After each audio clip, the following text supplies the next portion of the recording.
Welcome to meeting number 135 of the House of Commons Committee on Indigenous and Northern Affairs. We recognize that we meet on the unceded territory of the Algonquin Anishinaabe peoples, pursuant to Standing Order 1082 and the motion adopted by the committee on Tuesday, February the 1st, and the order of reference of Tuesday, November 19th, 2024. The committee is resuming its study into the barriers to Indigenous economic development. We have a witness today, the Honourable Randy Boissonnault, the Member of Parliament for Edmonton Centre. Welcome to our witness, MP Boissonnault. You'll have 10 minutes for your opening statement, after which we will proceed with rounds of questions. Mr. Boissonnault, you have 10 minutes. Thanks very much, Mr. Chair.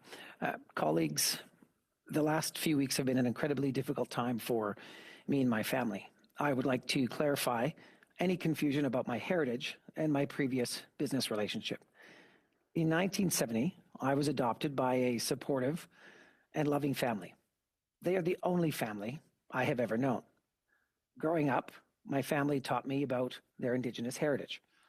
I was told that my great-grandmother, who I knew as a child, was Cree. That was our family's understanding. Later in life, I sought advice on how to speak about my family history in a thoughtful way. As someone adopted into an Indigenous family, I wanted to speak about that history in a way that was respectful and accurate. That is why I worked with an Indigenous researcher and how I arrived at the term non-status adopted Cree. This term ensured that I claimed no Indigenous status for myself, while also honoring the Indigenous heritage of the family who adopted and raised me. During the pandemic, my family delved further into our history, which led to my adoptive mother and brother becoming Métis citizens earlier this year. Further revelations have come to light through the media since October, which was as much a surprise to me as it was to Canadians.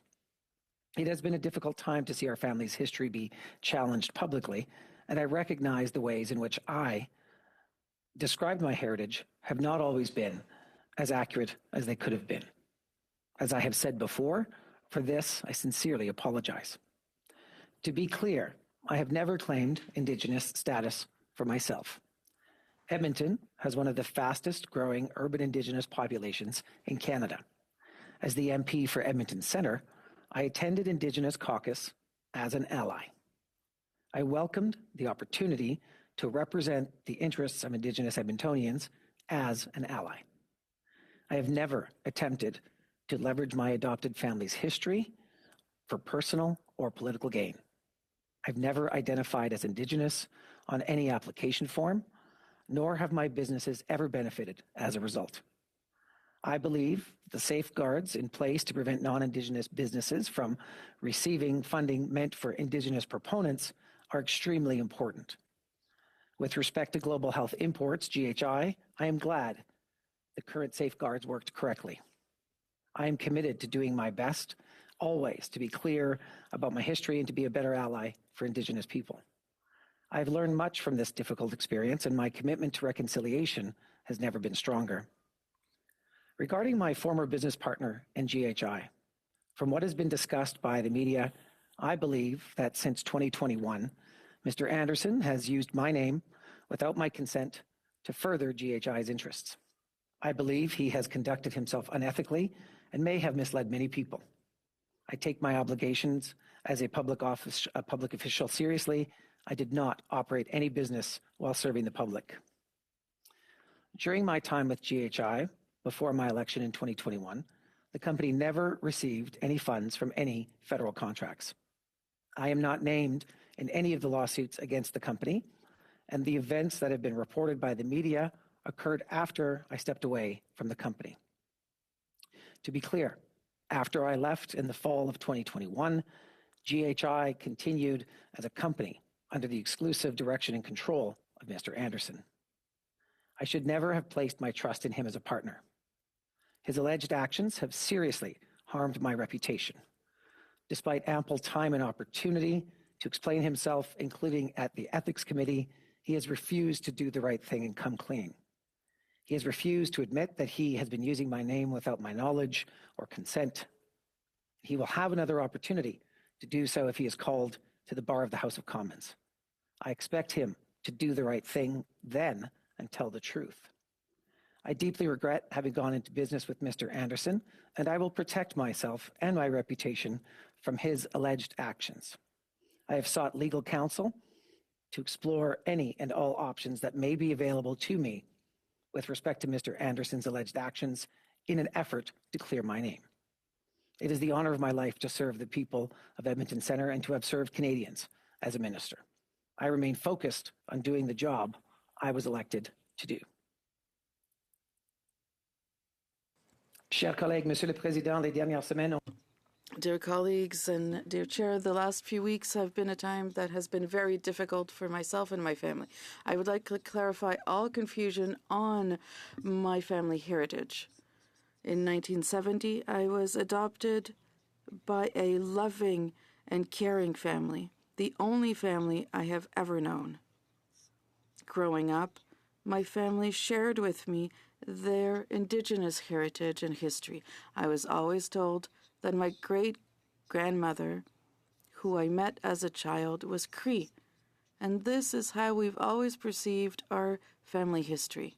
Later in life, I sought counsel to know how to talk about my family heritage. As a person adopted by an Indigenous family, it was important for me to do it precisely and respectfully.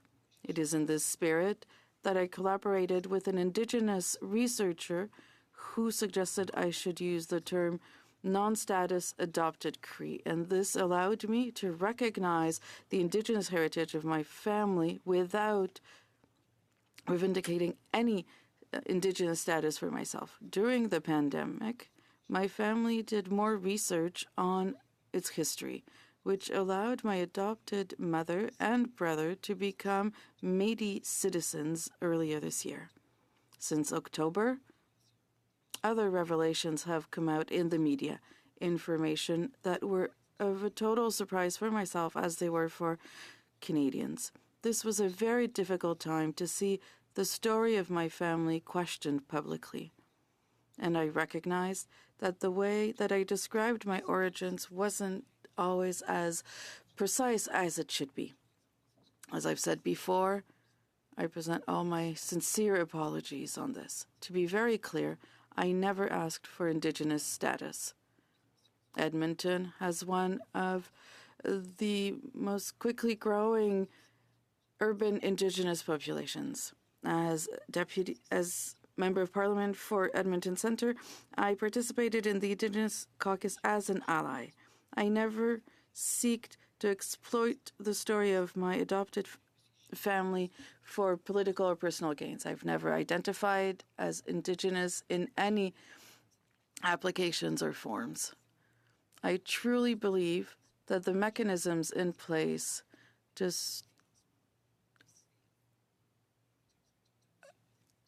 stop non-Indigenous businesses from using the financing for Indigenous businesses work, and I've realized that the mechanisms we have in place did work.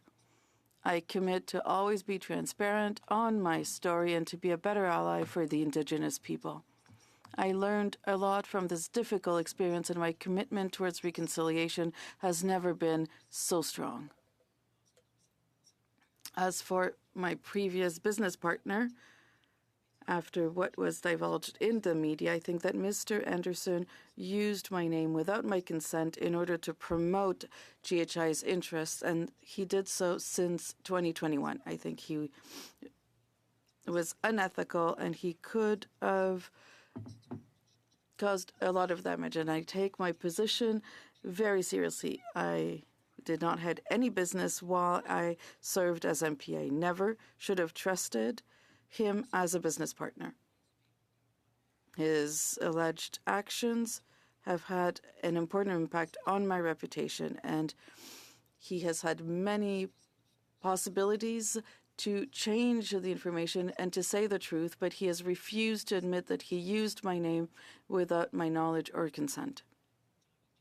During my time with GHI, before my election in 2021, the company never received any money from federal government contracts. I am not named in any of the suits against the business, and what we have seen in the media occurred after I left.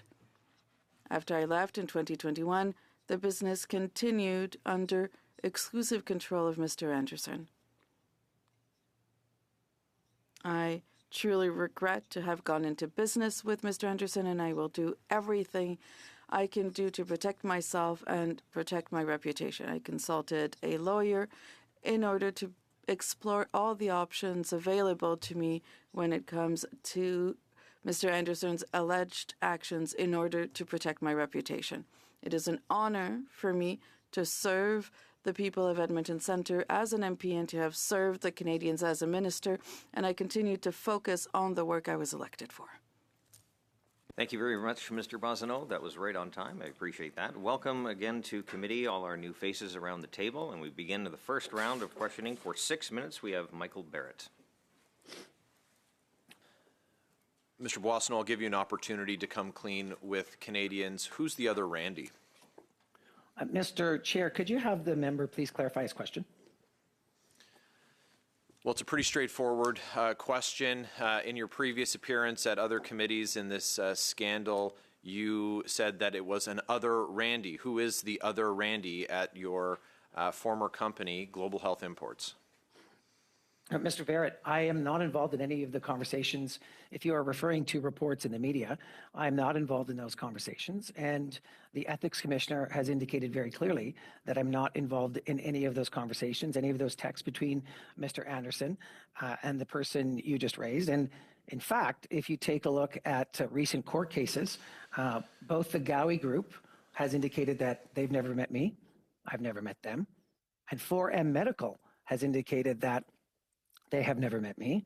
I have never met them. So the problem that we have is that you had previously said that you didn't have any contact with your business partner, Mr. Anderson, while you were serving in Justin Trudeau's cabinet. But then when you got caught, you admitted that you had, of course, sent text messages and that there was a phone call between you and your business partner exactly when he was corresponding with potential clients and fraud victims about Randy, and Randy being in Vancouver, and that's where you were. The problem that we have is that in committee appearances, you've lied about owning 50% of the business. You lied about being in communication. Mr. Chair. You lied about there being another Randy. That is not a fair characterization, Mr. You lied Mr. about Chair, being point of order. Indigenous, Point and of you order, lied Mr. about Chair. being a journalist. How can we believe anything Chair, that you point of say order. today? Mr. Barrett, just 1 second, please. We have a point of order. Mr. Fresh, I don't know who raised it. It was Go ahead, Peter. Okay.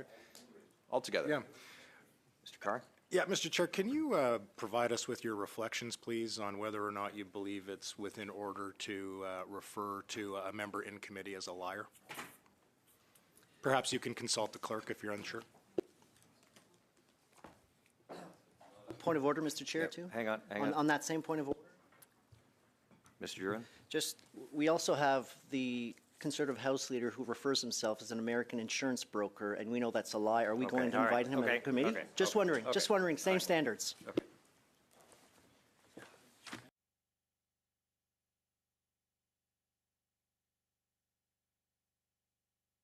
Okay, well,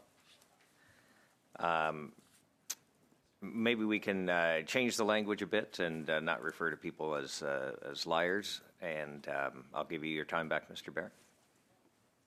How can we believe anything that you say when all of the things that I've listed that you said aren't true?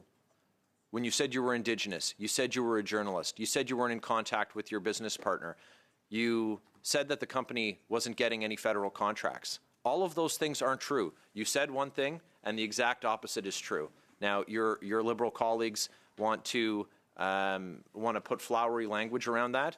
If you say something that's not true, we all know what that is. Why should we believe you? How can we believe you today? Well, Mr. Chair, through you, I would like to inform Mr. Barrett that he's simply mistaken and putting false claims on. We've litigated this at Ethics now twice, and the Ethics Commissioner himself has indicated that on the 6th, 7th, and 8th of September, I was not involved in the text messages that the National Post and that the Conservatives keep trying to raise. I'm simply not the person involved in those conversations.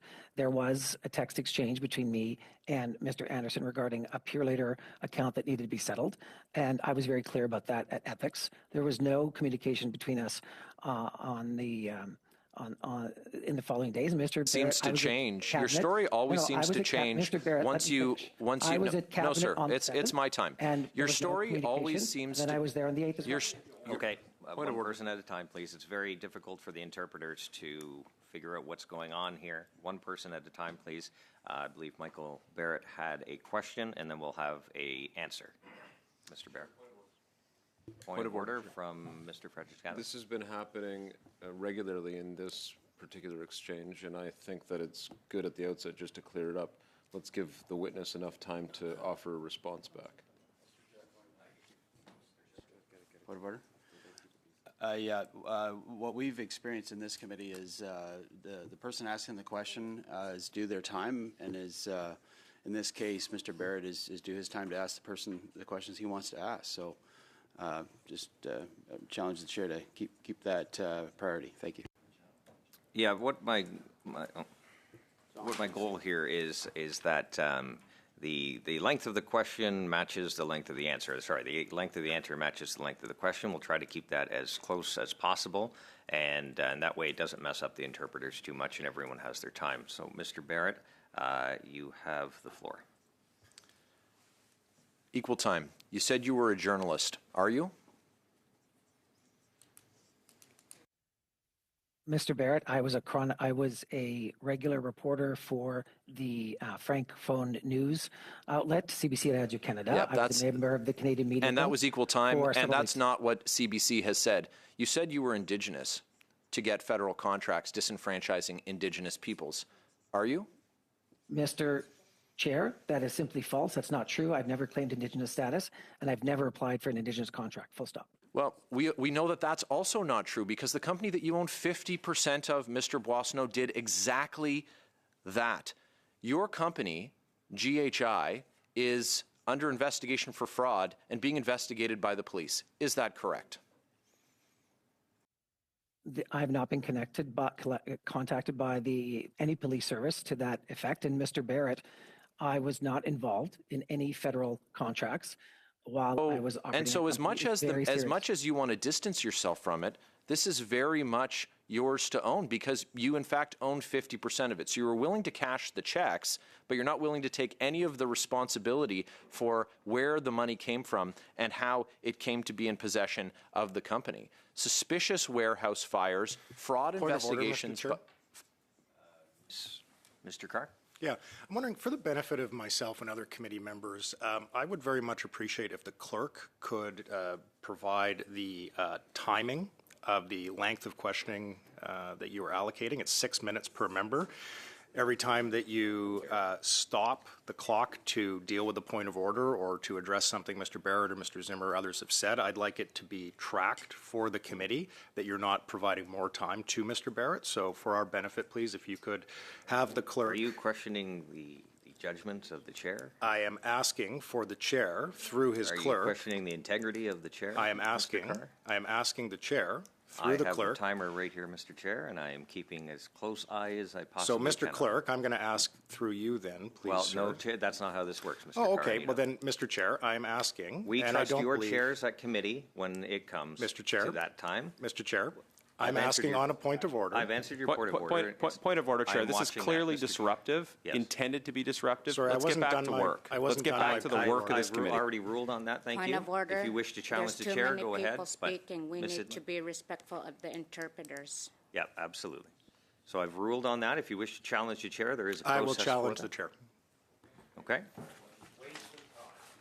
We'll Running go to a vote. interference for Randy. Mr. Clerk?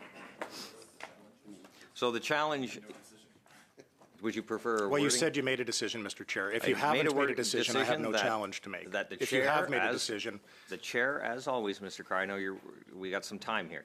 The chair in any committee has been responsible with the timing, whether Correct. it's Mr. Weiler or myself. correct. All right? We've never had a problem with that. I don't Correct. anticipate there's being a problem now. But now you're calling into question my I integrity. actually have not, Mr. And Chair. so- I've simply asked that And I've the made committee... a ruling that I will keep track of the time. I have 2 people on either side of me that will watch. I have done nothing to impugn my integrity. The fact that I you're haven't still questioning suggested that you have, Mr. is, Schmidt. I've simply rather asked for the frustrating. time to be made So having public. said that, enough. We don't want to waste any more time. So if you wish to challenge the chair, we'll challenge and we'll have a quick vote. If not, we will move on with Mr. Barrett, who has the floor. So So what just would you choose so to I do? can confirm here, you are not agreeing to allow for the committee to be aware of how much time is being allocated I to have other the members? timer right here. It's in full view of 2 other people. Okay, so at any point, you're comfortable if we check in on that? Absolutely. Okay, thank you, Mr. Chair. Thank you. Mr. Barrett, you have 45 seconds. Floor is yours. So, Mr. Boissonneau, while you were claiming to be Indigenous, the Liberal Party was also echoing that claim on their websites and posting that you were Indigenous, and the ethical problems that presents, of course, are self-evident. But I'd like to know from you, if you're aware, how much money the Liberal Party of Canada fundraised off of your false claim and their false claim that you were Indigenous when that was simply false. So, Mr. Barrett, I sat at Indigenous Caucus as an ally between 2015 and 2019. And during the 2019 election, the party mistakenly included me on a list of Indigenous candidates. When I realized that I was on that list, I called the party, we contacted the party, and we had that mistake corrected. And I have never received, as a candidate in 2015, 2019, or 2021, any funding from the fund to support Indigenous candidates. And that is appropriate as it should be, because I do not claim Indigenous status. Okay, thank you very much, Mr. Boissonneau.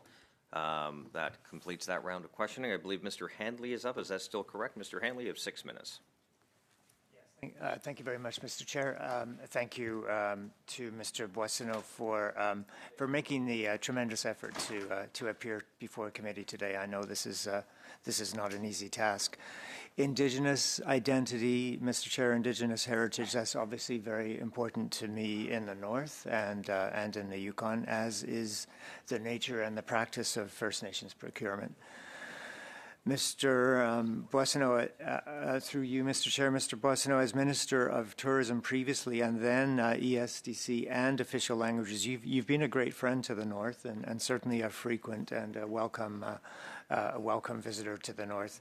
I have never heard you claim Indigenous identity. You've always been very well received by First Nations chiefs and leaders in our territory. So I just wanted to put that on the record. In your testimony, you say, I'm committed to doing my best to always be clear about my history and to be a better ally for Indigenous people. I have learned much from this difficult experience, and my commitment to reconciliation has never been stronger. Words to take note of. But, Mr. Boissonneau, I'd like you to take the opportunity to expand on what you have learned through this experience and what you can share for all of us as members of Parliament. Well, Dr. Hanley, I appreciate your comments. And as you mentioned, I've never claimed Indigenous status. And I always wanted to be clear about my family's history and my own identity. And I see in hindsight now that, the term that I used in the past was not as clear as it could have been. And I've learned about my own family's history, in recent months. And for me, I think it's a combination. And I hope that the committee can look at this at some point, because I think there's a nexus between identity, Indigenous identity, and how you talk about your heritage, should there be Indigenous heritage, where there's no claim to Indigenous status. And I think this committee being able to have a conversation about that and elaborate on that and have experts come to the table to talk about that would be really important. I mean, Dr. Hanley, I wanted to honor my family's history. I mean, the other option would have been to simply not talk about it, which I didn't think was right.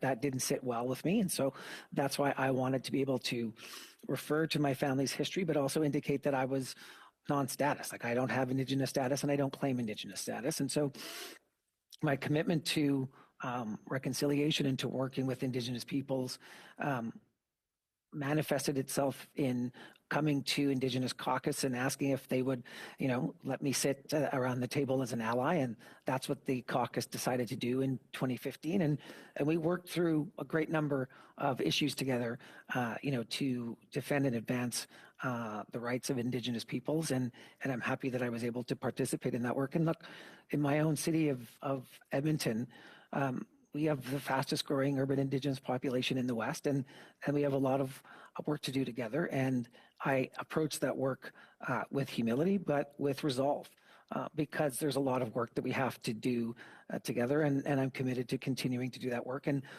I have reached out to elders, to community leaders, Dr. Hanley, to get their advice on how to talk about these matters, on how to express myself, on how to, share my family story in a way that is that can be understood, but also that is sensitive and respectful, not just to my family, but to Indigenous peoples. Thank you for that, Mr. Boissonnault. I think that's very helpful, particularly the advice of what the committee can take on and probe and study further and understand. I too am an ally and a member of Indigenous Caucus, so I certainly respect and understand that position and the importance of us as allies being involved in Indigenous concerns and issues. You do mention Indigenous heritage, status, and identity, and I wonder, for the remaining time, if you can just help us through your experience distinguish between the importance of making that clear, that distinction between heritage, status, and identity. Well, my experience, and I think it's the case for everybody, is that identity is deeply personal, and it's important to get it right. And in my case, being adopted into the family that raised me, the only family that I know, I wanted to, honor their history, and I wanted to do so in a way that was sensitive and respectful to Indigenous peoples. And so, look, this has been a really a tough couple of weeks, couple of months for us, but at the coming, now here today, I can say that I'm, thrilled for my brother and mother to be part of the Métis Nation of Alberta and to be connected to that community, and it helps me to have that clarity. And look, we went through all the way through the archives, the Library of Archives, all the way to see which of my ancestors actually has script, and I have that information. I understand the genealogy completely, and I think it's important for all Canadians to be able to talk not just about their identity and who they are, but also the heritage that they come from. And I think as more people dig into genealogy, we saw that take place during the pandemic. We saw that there were revelations about people's own identities and their own family histories that they found surprising, and so here we are today. But I do think, to your earlier point, Dr. Hanley, that the work of this committee could be very important in unpacking that nexus of identity. Mr. Boissonnault, we'll just get you to wrap up your answer. Status. Thank you. Okay, thank you very much. I believe we are welcoming to the committee a new block member, Ms. Sinclair de-Gaulnier. You have 6 minutes. Merci, Monsieur le Président, et je tiens tout d'abord à réitérer que vous avez ma pleine. Thank you, Chair. And I first of all want to say that I fully support you. I trust in the way you're attributing time. Mr. Boissonnault, hello, and thank you for being with us today. We've noted the apologies that you have presented in your intervention at the outset of this meeting, and we want to be able to determine whether or not that is sufficient. It's not us, but it is the First Nations and the Métis and others who were taken aback by all of these occurrences. It is up to them. Reconciliation rests on the recognition of First Nations, and the identity of Indigenous has been subject to benefits from the government, and to say that you are Indigenous mistakenly or wrongly can have consequences. You know that many errors were committed, and someone of your status, you're not just anyone, you are a minister of the Crown. What message do you think that sends to First Nations, Mr. Boissonnault? Thank you, Chair. And Madame de Gagné-Sinclair. I've never said I had status, Indigenous status. I've never applied for a contract reserved for those having Indigenous status. And I've never been able, I didn't touch monies that were reserved for Indigenous peoples. I think we agree we have to look at this and shed some light at what happened, look at it closely, because the First Nations have worked too hard to achieve reconciliation, to achieve equity with people who are not Indigenous, and I think we have to denounce anybody who falsely claims to be Indigenous. I've never said I was Indigenous. The fact that my former ex-partner sent this email to the government without my knowledge is erroneous. And I was so confident of his actions, but he did so without my knowledge. I learned about it in the newspapers, and I stepped aside from cabinet because I couldn't carry on. I quite agree with you that these contracts and business dealings that are set aside for Indigenous people should be dealt with only by Indigenous people. They are the ones that are supposed to get the funding.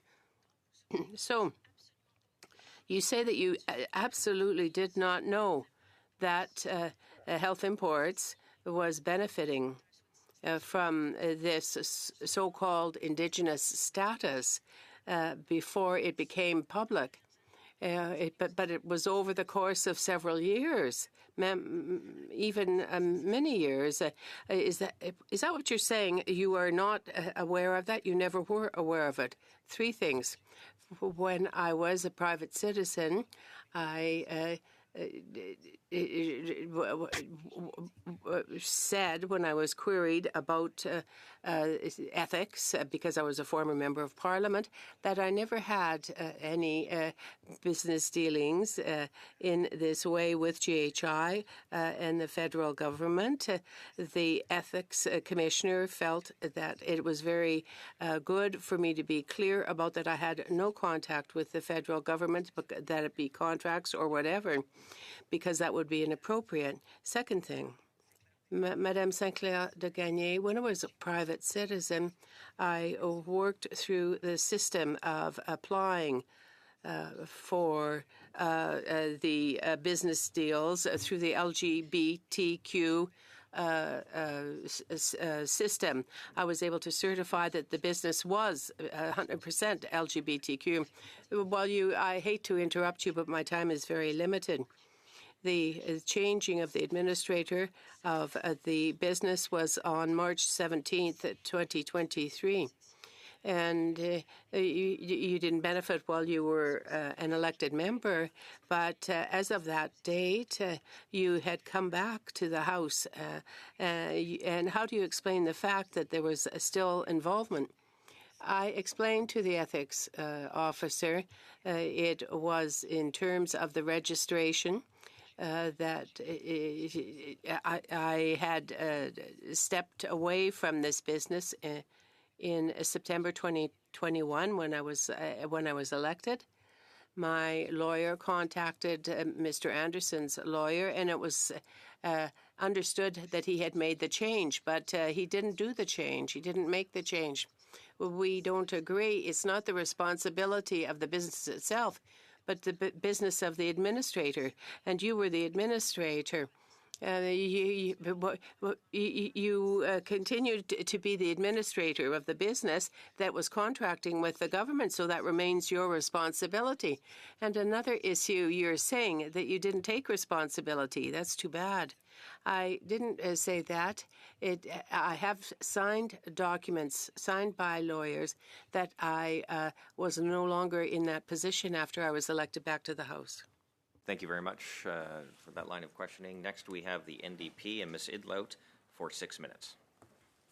Thank you, Chairperson. First, I would like to ask you, when you stated that you were Cree, what Cree nation did you belong to? Did you say you belong to?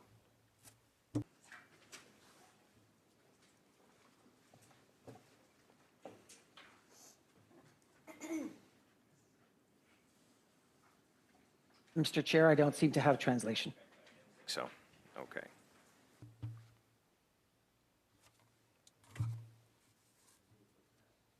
Test, test, 1, 2, 1, 2.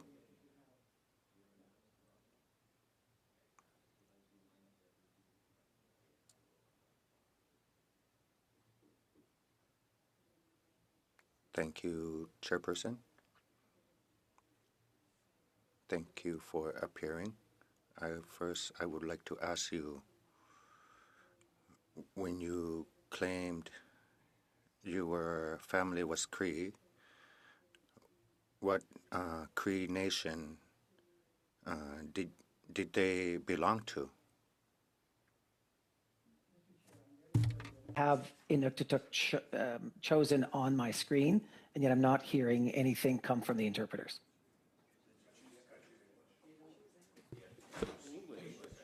Yeah, point of order.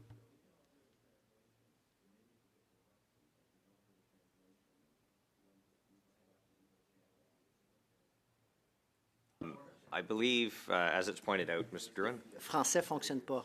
Donc, je remercie mon... I'd like to thank my colleague. Français fonctionne pas. Expertise, but there's no French interpretation. French is not working.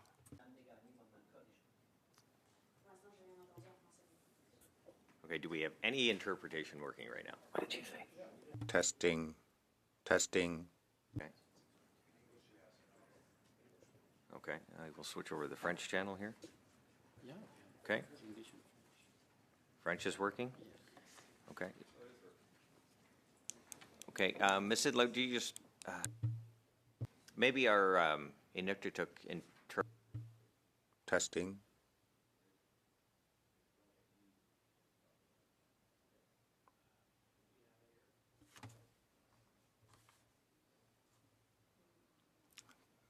Thank you for appearing. First, I would like to ask you, when you claim your family was Cree, my question is, what is your family? What Cree nation does your family belong to?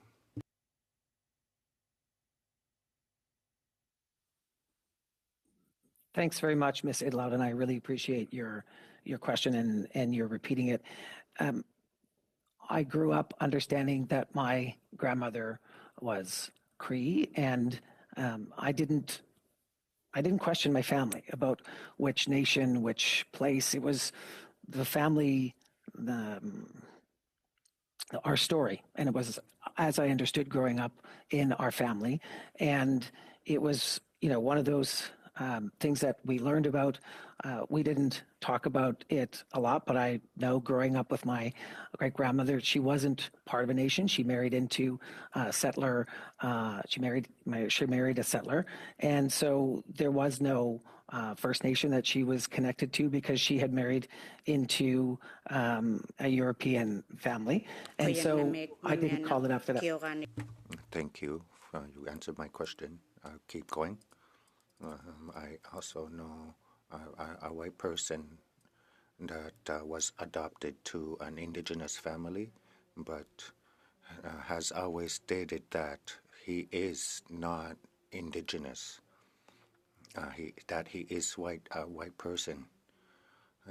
There is nothing to discredit him that he is Indigenous. So I will ask you this. How important is your consent before publications are made about you? If I understand the translation, Ms. Idlout, I take very seriously the fact that I am not Indigenous, and I've never claimed Indigenous status. And look, all of the articles about me that have been full of misinformation. And I'm sorry, you're not answering my question. I'm going to ask you, how important is your consent before publications are made about you? Well, I think that it's important to have consent about who I am and identities before things are published. It doesn't always happen that way. People publish things about me without my consent regularly. When it comes to my family's Indigenous heritage, I wanted to be clear about it and sensitive about it and never claim Indigenous status. And that's what I attempted to do in the past. And I understand that I could have been clear about that. And for that, Ms. Idlout, I have apologized. And I hold to that apology. Thank you. There are now several incidences when you have said there are others that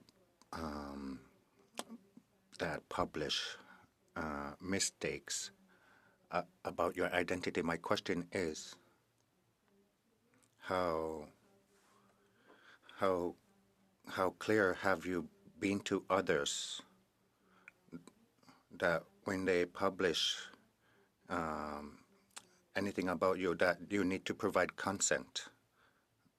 How clear have you been to others? Well, anytime that I've seen my name associated with Indigenous status, I have been quick to change that because I have no claim to Indigenous status, and I've never claimed Indigenous status. And so if ever I have seen somebody refer to me as an Indigenous person, I've gone to great lengths to correct that. And I don't claim Indigenous status, and I never have, and I never will. I do need to say this because there are so many mistakes that we're all now talking about with your identity. And we've heard about you claiming to be Cree. We've heard you claiming to be part of now your family you being part of the Métis Nation of Alberta.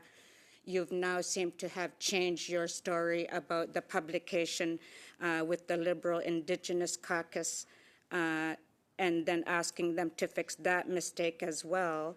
There are so many publications, there are so many interviews with you that you've claimed that your Indigenous identity is who you are. Then for you to race shift from being Cree, from being Métis to being white, now being adopted, what you are sharing with us is hard to believe.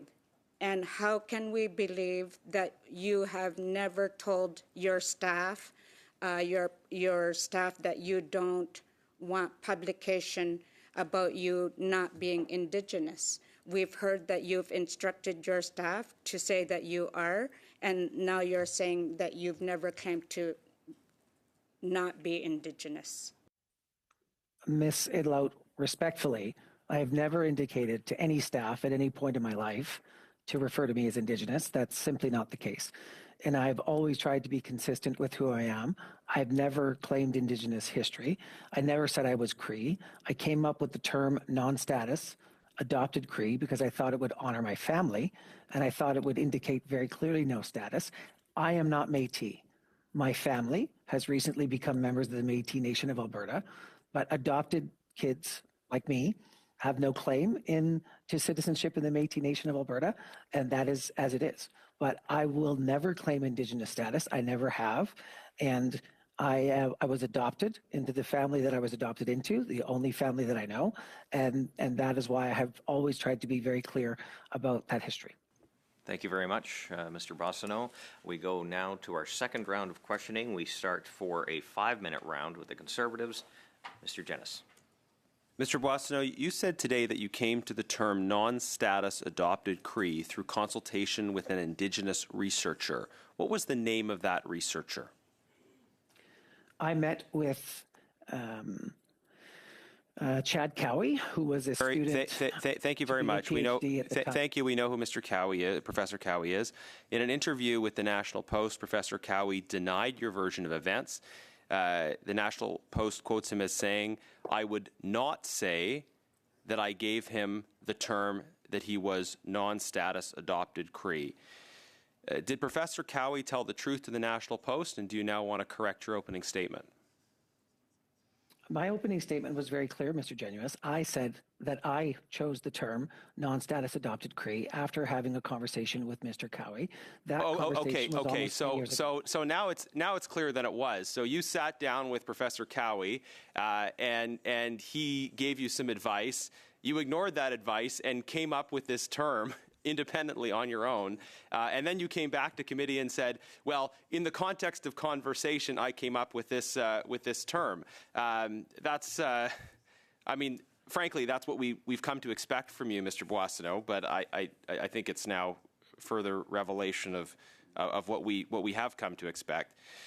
My next question is, the Liberal Party's Indigenous Peoples Commission put up an Instagram post on June 30th, 2016, which falsely claimed that you were Indigenous. Now, that post is still up. Wow. You said the error was corrected. Why were social media posts falsely calling you Indigenous left up right even till the present day? I don't have an answer for why that's still on that party website, Mr. Genuis. I can tell you when I was on a list of Indigenous candidates in the 2019 election, I acted very quickly and removed that. Okay. So let's just get some clarity on what you meant when you said that the error was corrected. So there is an error in a June 30th, 2016 Instagram post. That error was not corrected. The post remains up today in December of 2024. What exactly did you mean when you said the error was corrected? Mr. Genuis, I wasn't aware of that 2016 Instagram post. I was referring to the list of Indigenous candidates in 2019 that I was falsely on and made that correct. And the error Okay. So you corrected a list in 2019, apparently, but you and your team are not closely monitoring the social media activity of the party that you're a part of. Was the false claim that the Liberals elected 9 Indigenous MPs in 2015, was that false claim ever used in Liberal Party fundraising? I don't have that information in front of me, and I would not be on that list of candidates. Okay, so maybe we need to follow up and see how much money the Liberal Party raised off the false claim that there were 9 Indigenous MPs elected in their caucus in 2015. Mr. Boissonneau, you have said repeatedly that you've never claimed Indigenous status. And it should be obvious to everyone that that is an intentional formulation when you say you've never claimed Indigenous status, because that is not the same thing as saying you've never claimed to be Indigenous. A person might claim to be Indigenous without claiming Indigenous status. So let's get around the lawyerly formulation here and ask you the core question. Have you ever claimed to be Indigenous? Mr. Genuis, I'm not Indigenous, and I've never claimed to be Indigenous or to have Indigenous status. This is a distinction. I'm not sure where we're going with this, but I'm not Indigenous. I don't have Indigenous status, and I've never claimed either. You've never claimed to be Indigenous. So on April the 12th, 2016, when you said in the House of Commons that as a Canadian and as an adopted Cree, you weren't claiming to be Indigenous, when the Liberal Party of Canada posted that you were Indigenous and it was not corrected, you still had never claimed to be Indigenous. When your partner claimed that your company was Indigenous owned, you had still never claimed to be Indigenous. There are all these people around you that have publicly claimed that you are Indigenous. You have said in the House of Commons that you're Indigenous, and now you're before this committee saying that you never did. How can anyone believe anything you say, Mr. Boissonneau? Mr. Genuous, I've never claimed to be Indigenous. What I said in the, it's on the record. House was that that is not. You're misinterpreting the record. We'll let Mr. Boissonneau answer the question, and then that's I've misinterpreted How many that seconds round. do I have, Mr. Chair? You can answer the question, and that'll be the end of this round. Okay, thank you very much. Mr. Chair, I have never indicated to the Liberal Party of Canada that I'm Indigenous, full stop. And I tried to come up with a term that I now understand was not clear. For the record, I'm not Indigenous. I don't have Indigenous status, and I would not claim either. Okay, thank you very much, Mr. Genuous. Next, we go to another 5-minute round to the Liberals. Welcome, Mr. Drouin. I don't think I'm up. My list says you are, so anybody else want to go? Non. I'm sure the Conservatives will take your time if you don't want. Ça va me faire plaisir de y aller en français, par exemple. Monsieur Boissonneau, merci beaucoup d'être ici avec nous aujourd'hui. Thank you very much for being with us today. I would like to thank you also for making your statement. And I want to thank you for being here as a member of Parliament, as well as representing both official languages. I want to give you the chance to reply to Mr. Genuous's questions as to what was said in the House, and given the interpretation that some Conservative members are drawing from your statement then. Merci beaucoup, Monsieur Drouin. J'apprécie. Thank you, Mr. Drouin. I certainly appreciate your asking me that. With respect to your question, when I was a member for the first time, and after having worked on some this non-status adopted Cree, it was to express the history of my family, not to say that I was descended from Indigenous peoples. I tried to create this term because there was no other to express my situation, and I wanted to be as clear as I could be at the time. I have to say clearly, I am not Indigenous. I'm not claiming that I am, but I am part of a family that has just received its citizenship in the Alberta Métis Nation.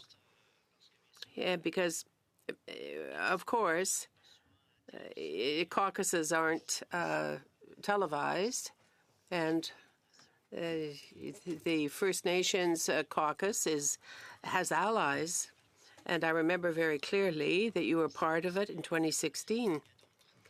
There are other people who were also part of the caucus, but who weren't First Nations or Métis or Inuit. At what point do you feel that it's important for a caucus to have allies that are not Indigenous to get ahead in society? There is a need, rather, for champions, for allies. And when I approached in 2015 as member for Edmonton Centre, the Indigenous caucus, I wanted to become an ally and a champion for them. In Edmonton, there is a market presence, a significant presence of Indigenous peoples. And given that I was their representative in Parliament, and also given that at the time felt that the Indigenous caucus, a very important one, required more representation, I approached them and asked for their support in my becoming an ally for them, and that's what I've done. I remember very clearly, despite the fact that we don't discuss what we do in caucus, that there were representations that often are made to the Prime Minister. There was talk about reconciliation and a platform. So I certainly understand the reason why you would have wanted to be an ally in the caucus. And there were other people who were in the caucus. I just want to come back to the type of photo that appeared in 2019. And I know how the error occurred. You were part of the caucus. You corrected it in 2019. I'll be honest with you. I'm not obsessed with looking at all your Instagram posts. I have no idea about what happened then or even what happened yesterday because I have more important things to do, with all the respect that I owe you. But you are saying that it was corrected in 2019 during the election period? Yes. Is that what you're saying? Yes, it was corrected. You have about 30 seconds. Okay. Monsieur Boissonneau. Mr. Boissonneau. I know it's not custom for members to appear before a parliamentary committee to hear them pass judgment on what they have said, true or not, or whether or not the statements were false. But I want to thank you for appearing before our committee and all the time that you have spent on this issue. Thank you very much indeed. And thank you, Mr. Doyen. I think it's important to set things right, set the record right. And I remain an ardent champion and ally for Indigenous peoples. Thank you very much, Mr. Drouin. I appreciate that. I'm going to a 2.5-minute round. Welcome once again, Ms. St. Clair Desgagnés. 2.5 minutes. Thank you so much, Chair. Mr. Boissonneau, some people have heard you talk about and perhaps romance about, in a sense, your grandmother and stories about when you were young. And we've heard you on some occasions begin your speeches with Cree, speaking Cree, the Cree language. Do you think that this type of behavior, for someone who is not Indigenous, does not seek to be, is something that should be recommended, or could it lead to misunderstanding? I hope that's not the case, because I've always done so in the spirit of sharing my personal history. At the beginning of my mandate, I wanted to be an ally of Indigenous peoples, and I remember I spoke with several of them who said, you are talented in languages, and it would be really important for you to add Cree in your speeches, maybe at the beginning of your speeches, in the spirit of reconciliation. That is what I did. So there was no cultural appropriation involved here, according to you, despite what people say. But it has been said that it was harmful for the efforts of reconciliation for you to repeat this narrative because you didn't claim to be Indigenous. So I think it's up once again to the Indigenous peoples to decide about whether or not it was offensive. With respect now to your practices for contracting for businesses, for procuring business, do you think that I'm sorry, Chair? Chair, where's the chair? Chair? Do you think that it would be a good idea to give us a register, that there should be a register created by First Nations, identifying who are their peoples? That would help the federal government when it allocates monies and contracts that are earmarked for Indigenous entities. Do you agree? Madame Sinclair de Gagné, just to draw a parallel with my expertise when I was a private citizen, my business, which is 100% owned by me, it went through a process to be identified 100% LGBTQ at the time, and I believed that there were agencies and third parties that went through the process for certification. It's very important so that the government understands and knows full well what companies that it has to do business with, that it has to transact with before giving out the funding that is, say, earmarked for Indigenous peoples. Yes, I think that would be a good idea. At the end of this round, it's only 2.5 minutes, so we go now to the NDP and Ms. Idlout for 2.5 minutes. Thank you, Chairperson. If when you are appearing before committees, what are you doing to correct all of the mistakes about your identity? Ms. Idlout, I would be happy to meet with you separately and get your advice on what you think I should do. But I have not stated that I'm Indigenous. I've not ever stated that that I seek Indigenous status. And so there haven't been any steps. I'll stop you right there because I don't have a lot of time. Pretendianism is not only harmful, it is fraud. I want to understand, what are you doing to seek on guidance how to make amends?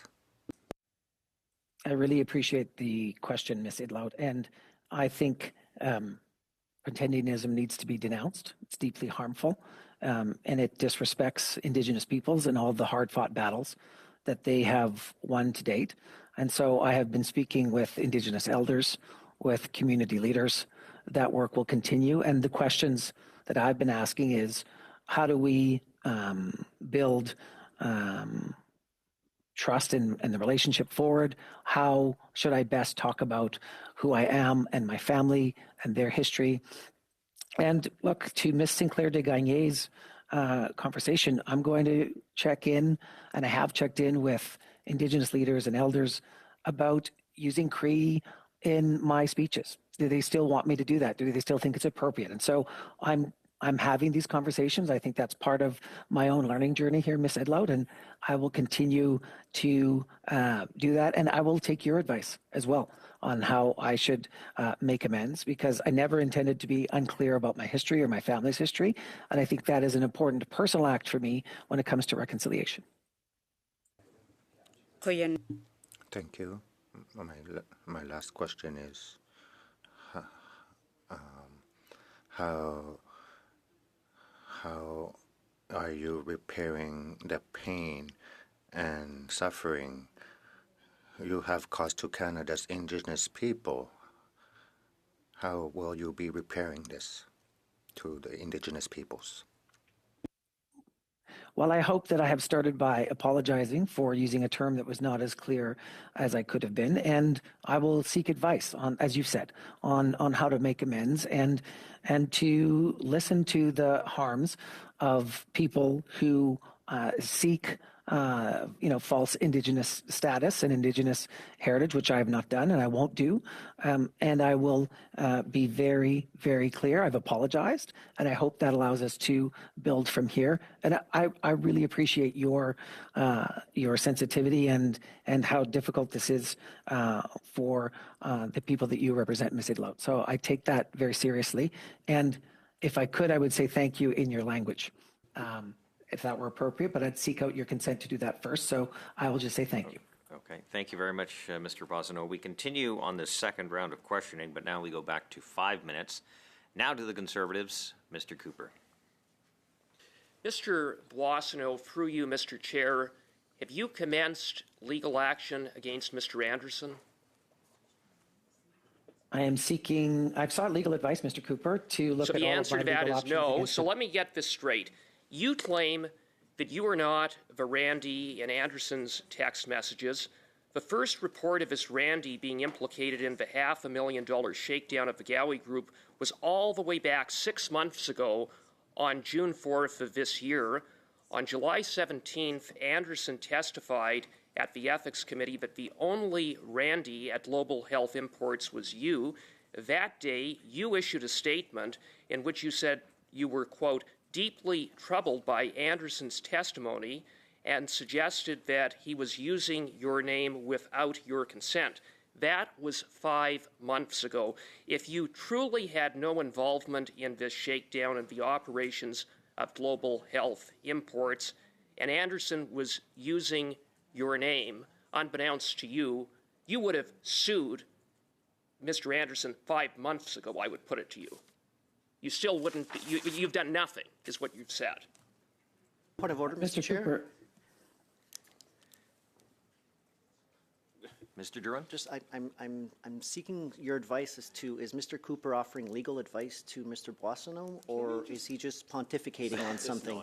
Is he a lawyer? I am a lawyer. Thank you. I don't think that was a point of order. I think that was a question. I appreciate it. Mr. Boissonneau, the floor is yours.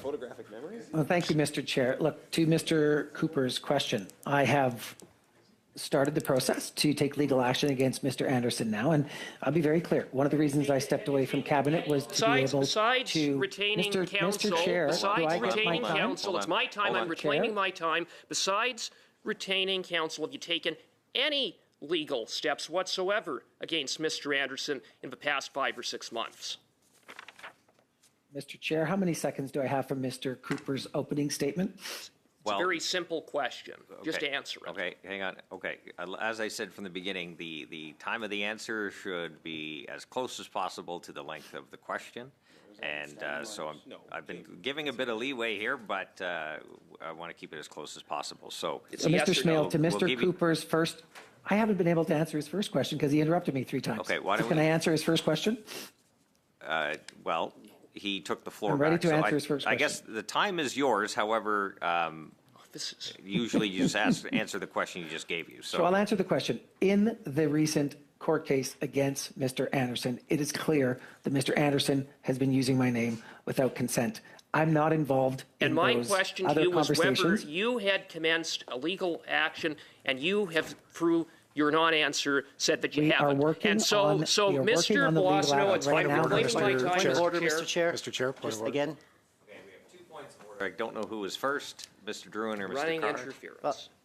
no, Mr. Cooper, it's your running interference. I thought the rule was if there's editorializing on a particular issue, then the witness has the same amount of time to answer the question, but that's not. There's the preamble and there's the question. On the same point of order. Hang on. I got Well, Mr. hold on a Carr up second. I'm next. not done. Okay. I'm not done. But for the respect of interpreters, Mr. Cooper keeps interrupting the witness. And I get that he doesn't want to ask questions. He just wants to editorialize on certain issues and make false claims You don't here. have to give him the But at the time end of to the day, Mr. Boissonneau has offered his time to be here, which is unprecedented, because I'd love to have Andrew Scheer here about his fake insurance claim. Okay, I think on the I same think we point got of that. order, Chair. But I just think we're let's good. be Let's go respectful. to Mr. Carr, then Mr. Genuis. Okay, Mr. Carr.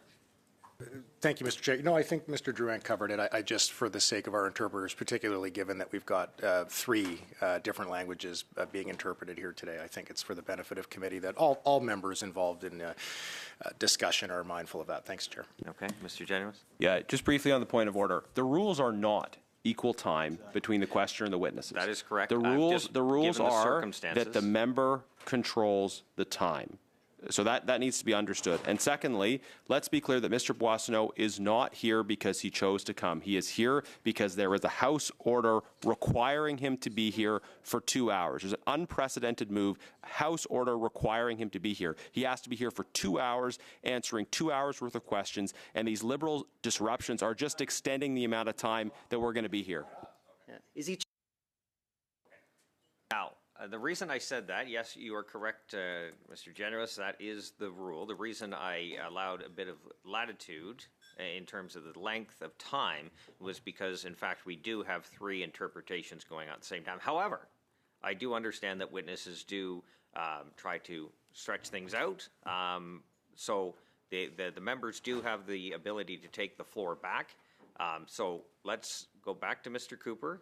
I even forget what question you asked, to be honest with you. Well, Mr. Chair, I put it to Mr. Boissonnault if he had commenced legal action. He did not answer in the affirmative. I then asked Mr. Boissonnault if he had taken any legal steps whatsoever against Mr. Anderson. He changed the subject and didn't answer in the affirmative, and I would put it to him that the reason Mr. Boissonnault hasn't pursued legal action after 5 or 6 months is because the brass tacks of a court proceeding would expose him as the other Randy who violated the Conflict of Interest Act and who had an active involvement in a shady pandemic profiteering PPE company implicated in fraud. Now, Mr. Boissonnault, your credibility as a witness is very much in doubt.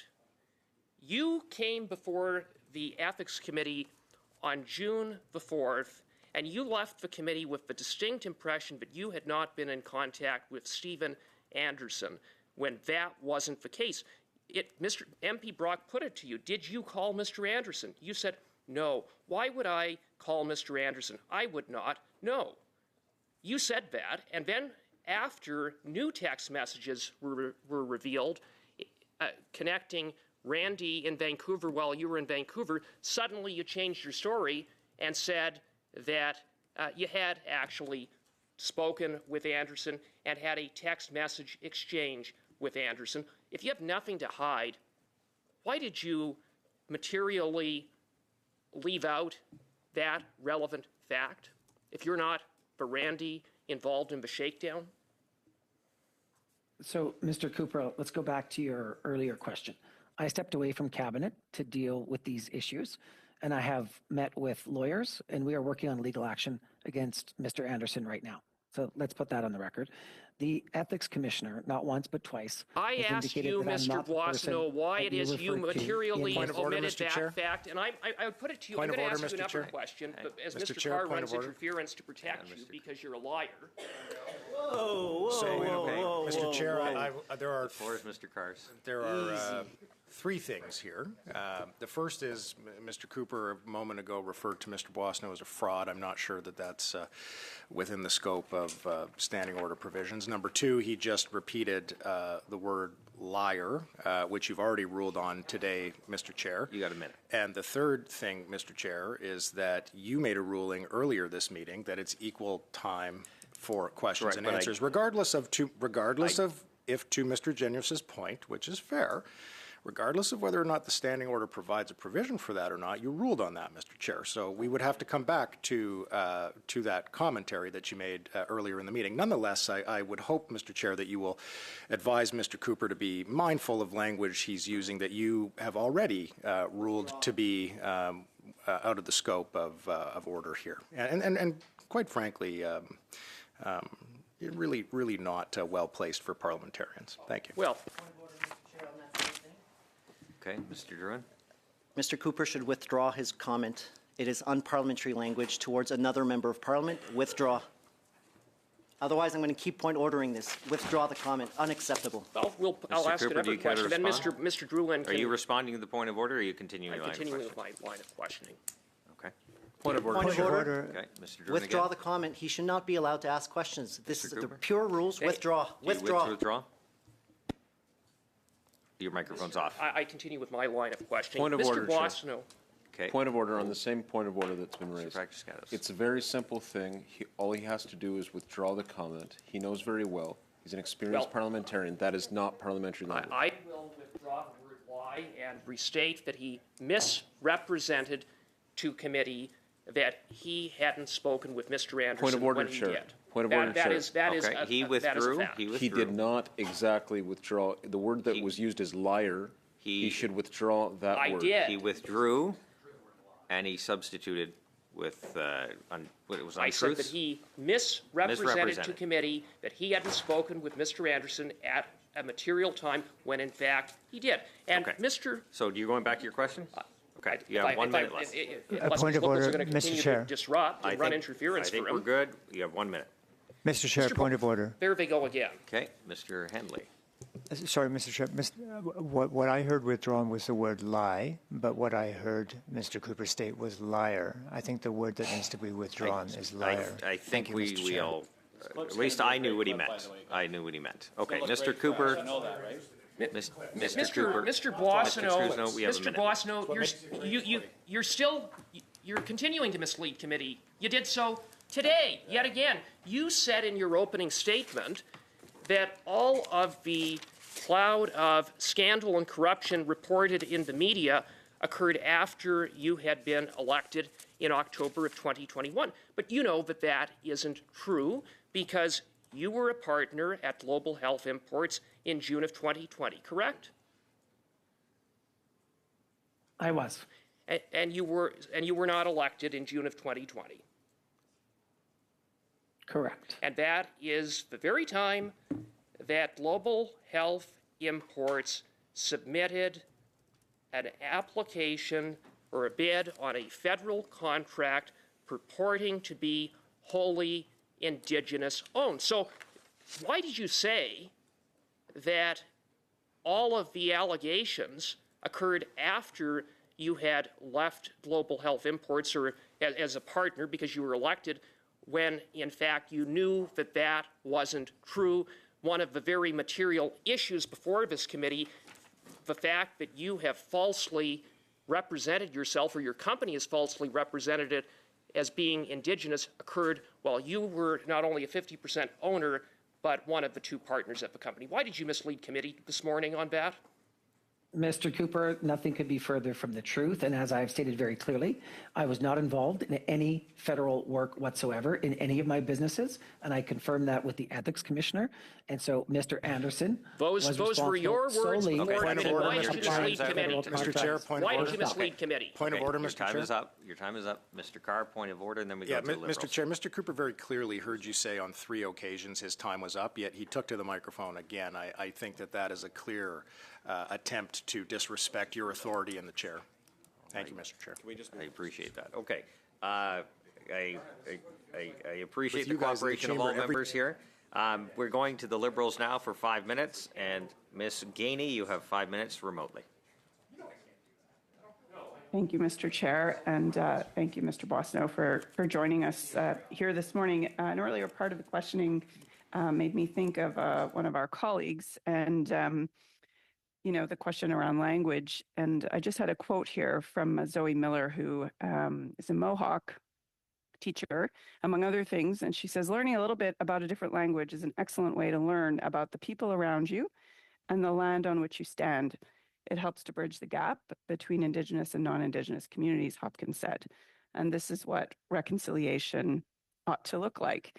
She taught our colleague, Minister Miller, the Mohawk, that he worked very hard to learn and deliver in the House of Commons, which I think at the time really had a meaningful mark on this exercise that we've all been very diligently trying to participate in and learning quite a lot along the way. So I did just want to raise that with respect to your interest in Cree and learning Cree and maybe contributing here and there to the use of the language. I think it shows an interest and a commitment to learn about others. And so that's just a positive contribution I wanted to make in this conversation this morning. A lot has been said.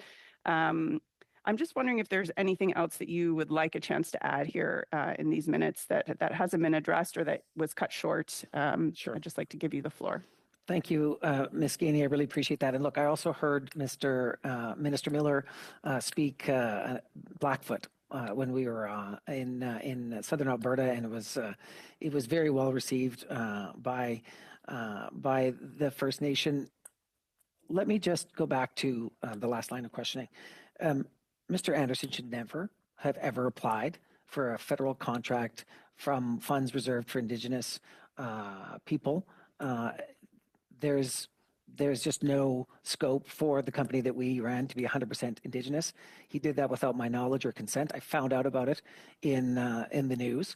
And I'm very happy that the safeguards in place prevented the company from getting that contract. And if you actually take a look at the access to information, the actual information request, only Mr. Anderson was corresponding with the federal government, because it's really important that the monies that we set aside, Ms. Gainey, for Indigenous peoples in our government are accessed by Indigenous peoples. And I think this committee has really important work to do to make sure that all the necessary safeguards are in place to do that work and to prevent anybody who's not Indigenous from accessing those funds.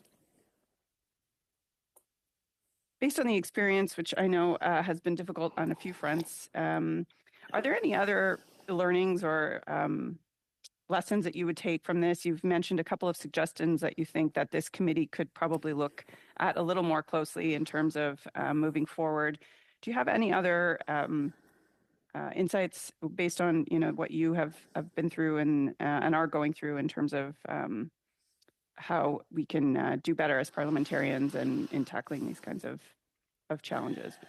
Look, maybe there's a role when we become MPs, regardless of how long we've been MPs, to sit down with Indigenous peoples and just get a sense of how do we share stories? How can we be an ally and a champion and tell and share stories without crossing any line where you're telling a story that's more than your own? I think understanding how do we go beyond a land acknowledgement, which is very important.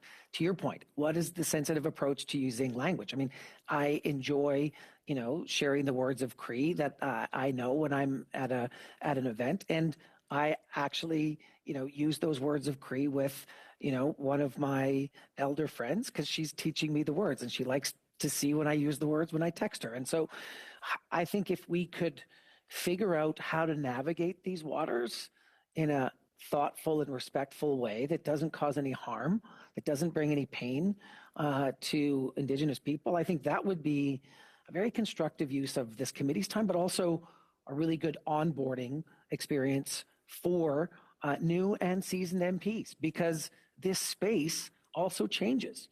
In the 10 years since I came up with the term that I referred to myself, I learned more about my own family's history, and I think that calibration, if you will, and that ability to be sensitive in this space as parliamentarians, I think would be really important.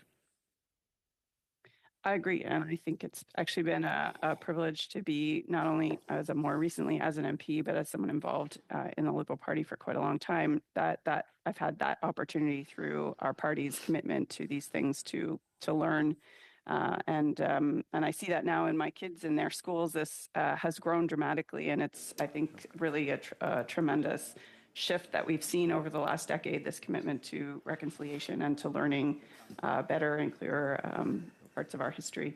Okay, Ms. Gainey, I'm sorry. Thank you very much. We're over. I appreciate that. Okay, next round of questioning. We are going for 2.5 minutes to Ms. Sinclair Desgagnés. Oh, sorry. No, I'm sorry. We go to Mr. Barrett for 5 minutes. Sorry, I apologize. Mr. Boissonnault, on November 15th, your disclosure with the Ethics Commissioner's Office was updated to reflect a loan receivable from an individual. Is that related to any business venture, including Ms. Poon, Mr. Anderson, GHI, or Xenex, or to your collapsing or surrendering your shares in GHI? No. Who's the individual? That is a matter that is with the Ethics Commissioner, and that's where it should stay. Well, I'll note for you, sir, that it's not your prerogative to not answer questions. You cannot refuse to answer a question before a parliamentary committee. Are you refusing to tell us the name of the individual, yes or no? Mr. Chair, can we have clarification on that? This information is with the Ethics Commissioner, and that's where it should reside. Stop time, Chair. Yep, sorry, stop. Point of order on that, too? Okay. If the member wants to bring Ethics Commissioner questions or ethics question, he's a member of the Ethics Commissioner's Ethics Committee. He can bring that over there. This is not related to what we're discussing today. And I agree. No, it's a matter between the Ethics Commissioner and individuals. He doesn't share his private information with everyone. It is with the Ethics Commissioner, and she should have the respect to have the respect with other members of Parliament. Okay. Thank you, Mr. Drouin. Thank you, Mr. Yes. Drouin. Know that. Okay. Go that low. Okay. Mr. Barrett, the floor is yours. You go that low? I'll give the rest of my time to Mr. Shields. Okay. Mr. Shields. Thank you, Mr. Chair. Thank you, Mr. Wasno, for being here. You made the comment that you've made amends for the mistakes that you have made.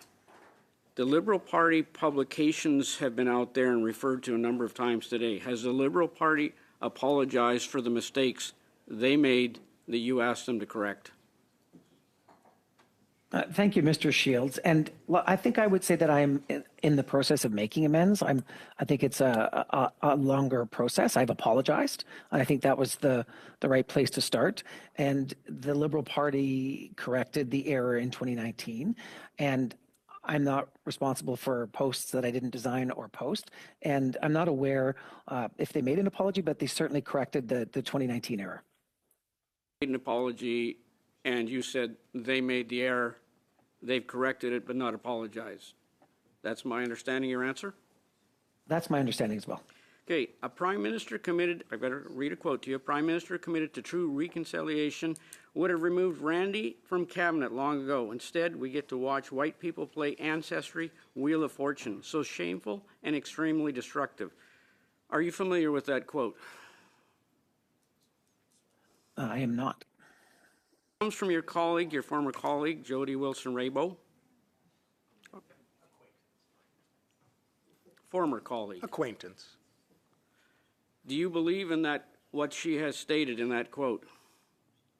Mr. Shields, I have no response to that. I'm focused on clearing my name and helping everybody understand that I'm not Indigenous and I've never claimed to be Indigenous, and I don't claim Indigenous status, and I never have.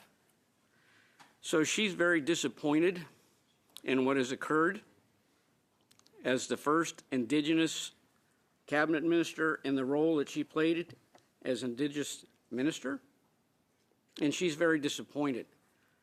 So what has that reflected on the Indigenous people in our country as we had a leading cabinet minister, first Indigenous in that role that she played? She has a significant voice in this country, and she's very disappointed. What's your opinion of why Indigenous people should not be disappointed in this situation? Mr. Shields, with all due respect, I have no comment on that. I'm focused on myself and my commitment to reconciliation. When we talk about reputations that you are looking at rebuilding, as you said, and rebuilding with Indigenous, in public life, no matter what level you are, whether you're a sports person, whether you're in politics, a simple mistake basically is irreparable. How do you believe you can rebuild this reputation with Indigenous people in this country? I think the conversations will be really important, and I have started that work with elders, with community leaders, with individuals who have reached out to me. And Mr. Shields, those conversations, I will keep doing those conversations. I'll keep having those conversations, and I will do the work of reconciliation, of being an ally and a champion to Indigenous peoples. And that is how I will continue to serve as a member of Parliament for Edmonton Centre, because it's my duty and it's my firm commitment to Indigenous peoples. As you mentioned, representing your constituents in your constituency, this is major. This is not a minor where the first baseman of the New York Mets missed a ball coming down the line. This is a major personality challenge. How can you continue to represent all of those constituents in your riding with these major disasters? Mr. Shields, I think it's by being honest with people and being straightforward, and it's in part why I am happy to answer your questions and the questions of all members here today. I think it's a part of doing the work, and that's what I will do. So, time's up. Thank you, Mr. Shields. We now continue with the 5-minute round. Back to the Liberals now. Mr. McLeod, I do believe, unless things have changed. Thank you, Mr. Chair, and I appreciate MP Bosno joining us here today. I sit on an Indigenous caucus. I've sat on the Indigenous caucus since 2015. I'm probably the only person in the room that sat on Indigenous caucus right from day one. And, you know, as an Indigenous person, we're very sensitive to the fact that historically, people used to hide the fact that they were Indigenous. Because if you were Indigenous, you couldn't vote, you couldn't consume alcohol. So many things that you couldn't do if you were Indigenous. But today, we also have to be very careful when we use the term Indigenous, or in the Northwest Territories, Inuvialuit, or Dene, or Métis, because there's lots of people that are now interested in being Indigenous. So I'm very aware of those facts, and I remember the discussions that we had with MP Bosno, that I had with MP Bosno, along with others, about Indigenous caucus, and how he was very forthcoming in his position. And I think one of the first sentences out of his mouth was to state that he was not Indigenous, but he was very keen on joining us as part of the caucus because he wanted to work with us to help resolve some of the issues. And he also said something that was very interesting for me, which was that he wanted to learn more about Indigenous people and Indigenous issues. And that was very important. And it's kind of insulting when people say in public that MP Bosno lied and got his way a seat on Indigenous caucus, like we didn't do the proper vetting or we didn't do any kind of research on Mr. Bosno before we encouraged him to join us. And that's what we did, because Indigenous caucus was about trying to get people together so we could move forward on some of the challenges that are facing Indigenous people. And we've met with other party members that represent Indigenous people. We've met with national Indigenous organizations. We've met with senators, and we're trying to find ways so that everybody can work together to move the agenda for Indigenous people forward. And we had many discussions on the purpose and the role of an Indigenous caucus. And as a MP from the North, where we practice consensus government, this was a very welcoming approach. But at no time did I ever believe that MP Randy Bosno was Indigenous. He was very clear on that. And there is nobody that sat on our caucus then that would have misunderstood that. You know, it was very important for me to join Indigenous caucus. It was very important for me to work with all levels of government because we had a short period of time. MP Bosno might remember that I used to count how many days left we had in a term, because I believe we're only here in short time periods and we have a lot of work to do.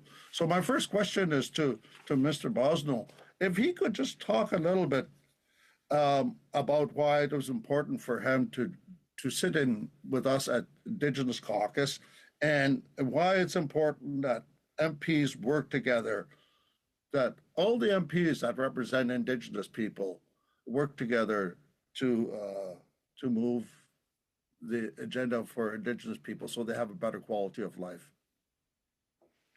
Well, MP McLeod Michael, thank you for that. You're bringing tears to my eyes. You reminded me of that conversation I had with Indigenous caucus almost 10 years ago now. And the whole point of coming and asking for permission to join the caucus was to do exactly what you said, which was to represent the people in my riding and Indigenous people of Alberta and to learn. And I learned a lot from you. and I learned a lot from MP Rusnak and from MP Falcon Willett, from MP Vandal, now Minister, from MP Saray, from MP Duran, from everybody that sat at Indigenous Caucus. And, you know, when I was a minister, I stayed very close to you and to MP Batiste, who's the chair, because I care deeply about these issues. And I think the path of reconciliation and doing the right work with Indigenous peoples is one of the reasons that we're in Parliament. And okay, so, thank you very much, Mr. Boissonneau. Ms. Sinclair de Gagné, you have 2.5 minutes, please. Merci, Monsieur le Président. Thank you very much, Chair. Je vais recommencer mon temps. Will you start my time again? Thank you, Chair. Mr. Boissonneau, let's go back to your relationship with GHI. The statements that you made when you were elected, amongst them, on November 15, a little more than 2 weeks ago, the following sentence was uttered: sole proprietor that deals a sole proprietorship that deals with investments in Edmonton, and that was describing GHI. That means that you had significant shares in this business that was doing business with the government. Am I right? No, not at all. With respect to the activities of GHI, they were principally, they were given back to the company in June of this year. That means that your statement of March 23, 2023, when you were a minister at the time, that you were the sole owner of GHI that was doing business with the government. That doesn't hold water. No. No, I was a shareholder, but I wasn't a director of the corporation. And that was in compliance with the law. I ran it by the ethics commissioner. And Madame de Gagné, this company was under the control of a third party, and that's exactly what? Yes. But then why was this sentence taken away 2 weeks ago? It disappeared. Now, what changed over the past 2 weeks, Mr. Boissonneau? Yeah, that's a question you have to ask the ethics commissioner. It's not he who is responsible. You are the one who is responsible. That was a statement that you made online, but 2 weeks ago it disappeared. What changed over the 2 weeks? And it said, you said that you had significant shares in the business, but why did your statement disappear 2 weeks ago? That's a question to put to the commissioner, ethics commissioner's office, because yes, but the ethics commissioner said that you were the one who had to answer the question because you are responsible for your statements. I will look at the matter, and I will come back to you personally, Madame Sinclair de Gagné. I want an answer on that. Thank you, Mr. Boissonneau. Quick answer, and that'll. Quick answer, please, Ms. We finished. Yeah.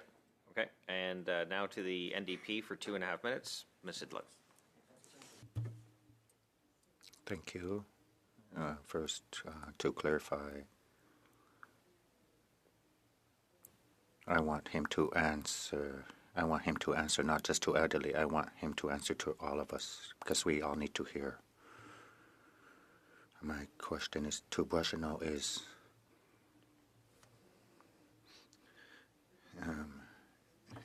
if you are not the source of the mistakes about your identity, then who is responsible?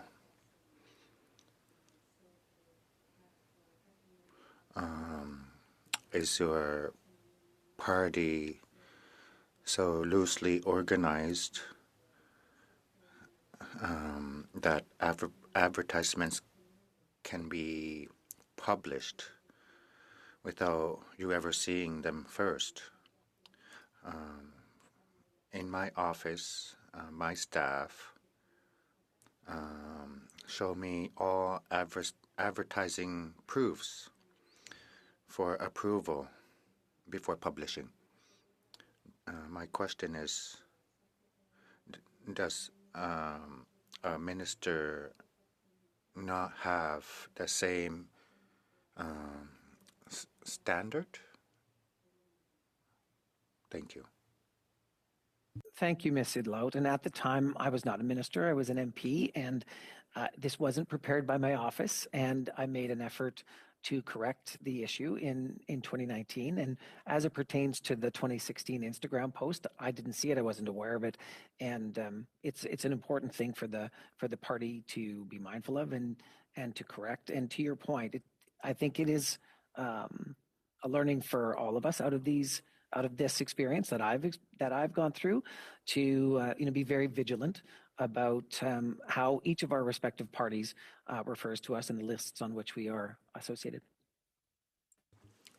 Why has there been this mistake? Have you tried to correct this for 4 years? I wasn't aware of the 2016 post, and I'm aware of it now.